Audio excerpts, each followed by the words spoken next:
રાજકોટના જામકંડોળા હની ટ્રેપના મામલે આરોપીની ધરપકડ કરવામાં આવી છે. મહિલા સાથેના ખોટા કેસમાં ફસાવાની ધમકી તેમજ જાનથી મારી નાખવાની ધમકી આપી હતી. હની ટ્રેપમાં ફસાવી ₹7.5 લાખની લૂંટ કરી હતી. આ મામલે રાજકોટ પોલીસે 2 મહિલા સહિત 7 શખ્સોની ધરપકડ કરી છે.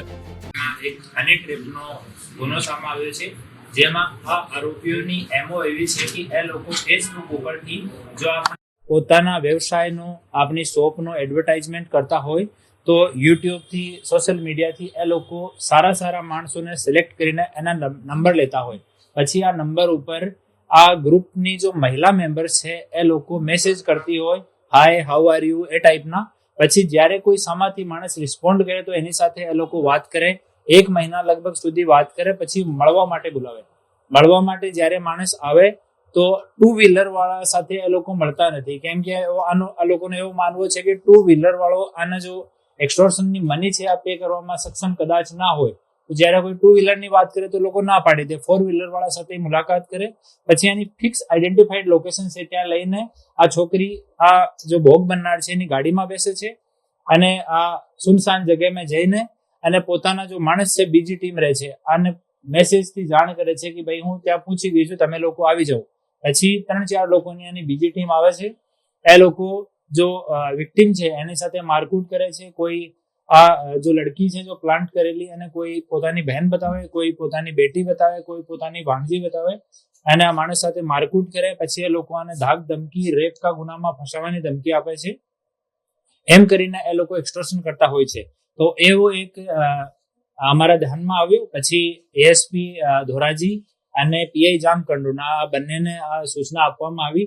એ બંને ફરિયાદીને કન્વિન્સ કર્યો. ફરિયાદી ઇજ્જતના ડરથી તૈયાર ન હતા ઇનિશિયલી. પછી આને સમજ કરવામાં આવી કે એફઆઈઆરમાં કોઈ જગ્યામાં તમારું નામ નહીં આવે, અમે એફઆઈઆર પણ કોન્ફિડેન્શિયલ રાખીશું. એના પછી ફરિયાદી તૈયાર થયા. ઓર આમાં એક્સટોર્શનની અને લૂંટની આમાં એ લોકો ફરિયાદીને જામકંડોળાથી બોલાયો અને આપણે જામનગરની સીમમાં એક જગ્યા ફિક્સ કરી. ત્યાં લેડીઝ કીધું કે ભાઈ ત્યાં અમારા ફાધરનું ઘર છે, તમે ત્યાં આવો. ત્યાં ગયા. પછી બાજુમાં એક સુનસાન જગ્યા લઈને ગયા. ત્યાં આની ટીમના બીજા મેમ્બર 4 આવ્યા, ફરિયાદી સાથે મારકૂટ કરી. આ લેડીઝને ત્યાંથી બીજી બાઇક પર એ લોકો ત્યાંથી રવાના કરી દીધી. ઓર 4 માણસ લઈને ફરિયાદીને જામનગર ગયા. જામનગરમાં પીએમ આંગડિયાથી એ લોકો 50 લાખથી બાર્ગેનિંગ શરૂ કરી. પછી 6 લાખ ઉપર ફાઇનલી બાત થઈ. જામકંડોળાથી એ લોકો 6 લાખ રૂપિયા આંગડિયા કર્યા. ત્યાં જામનગરના પીએમ આંગડિયામાં એ લોકો 6 લાખ રૂપિયા લઈ લીધા. પછી જામનગરથી બહાર આવીને ફરિયાદીને ધાક ધમકી હતી કે જે કોઈ એવો તમે કોઈને સૂચના કરશો તો પછી અમે લોકો તમારા વિરુદ્ધમાં રેપનો ગુના દાખલ કરી દઈશ. એક આ લોકોનો ઓર એમો છે કે જ્યારે એ લોકો ફરિયાદીને ટ્રેપ કરતા હોય છે ત્યારે ફરિયાદી જો કોઈ સરકારી કર્મચારીના ઘરનો માણસ હોય, વકીલના ફેમિલી મેમ્બર હોય કે પોલીસના ફેમિલી મેમ્બર હોય કે કોઈ પોલિટિશિયનના ફેમિલી મેમ્બર હોય કે કોઈ માહિતગાર માણસ હોય તો એને તુરંત લોકો છોડી દેતા હતા કે આને ટ્રેપ ન કરતા હતા. એ લોકો નોર્મલી જો 40 વર્ષથી 60 વર્ષની ઉંમરના માણસ છે એને જ ટેપ કરતા હોય છે. 2-3 ફરિયાદી ઓર અમારી ટચમાં છે જેની સાથે અમે લોકો સંપર્કમાં છીએ અને કન્વિન્સ કરી રહ્યા છીએ કે એ લોકો ફરિયાદ દાખલ કરે. આ ગુનામાં હજુ સુધી 7 આરોપીઓને અટક કરવામાં આવ્યા છે, જેમાં વિપુલ જેઠાભાઈ સુસરા રાજકોટનો રહેવાસી છે, સવજી ઉર્ફે સાગર રાજકોટનો રહેવાસી છે, વિશાલ ભીખાભાઈ પરમાર આજી ડેમ ચોકડી રાજકોટનો રહેવાસી છે, વિજય સિંહાભાઈ જોગડિયા હડમતિયા રોડ પર ફાટક પાસે રાજકોટના રહેવાસી છે.